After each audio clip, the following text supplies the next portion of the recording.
Detected po yung kung ano po yung paper. Ayan po. Pag nataas natin, magaganyan po siya. Confirm lang natin. Kung nalagay tayo ng magaganyan.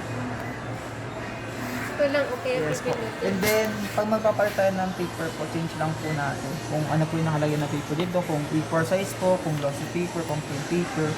Ayan po, change lang po natin. Yun, naka-paper po siya. Gawin natin legal po. Kasi legal size po yung natin, pa-photocopy po. Ayan po, legal size. Tapos, kung plain paper po siya or naka-glossy paper, yun po yung pinaka-ano natin sa set po. Ngayon po kasi naka-plain paper po tayo. So, ayan po yung nalagay natin. And then, okay po. And then, photocopy po tayo. So, balang kunin natin black na lang po. Ayan, black.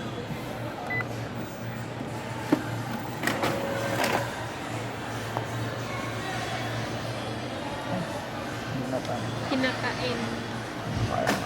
Maglalagay tayo dapat yung sakto lang po sa mismo ano. Para hindi yung magagaroon po siya na. So, kailangan hindi siya gusot. Hindi sakto lang po sa mismo ano. Kasi once na nagkamali tayo ng lagay po, ano yung mangyayari po? Hindi ka kayo. Sakto dapat. Yung nalagay.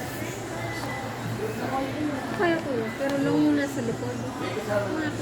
Ito po kasi yung long kasi siya para makita nyo talaga yung mismo ano ma'am.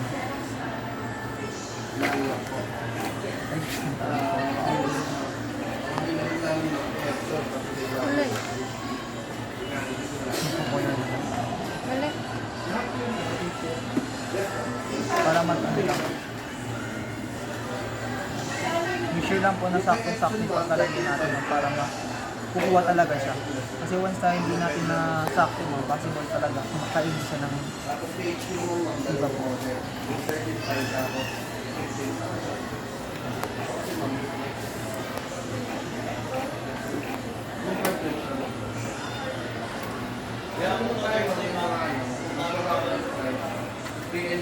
Yung dito, sa ilalim, ano yun? Scarlet. Photocopy po ng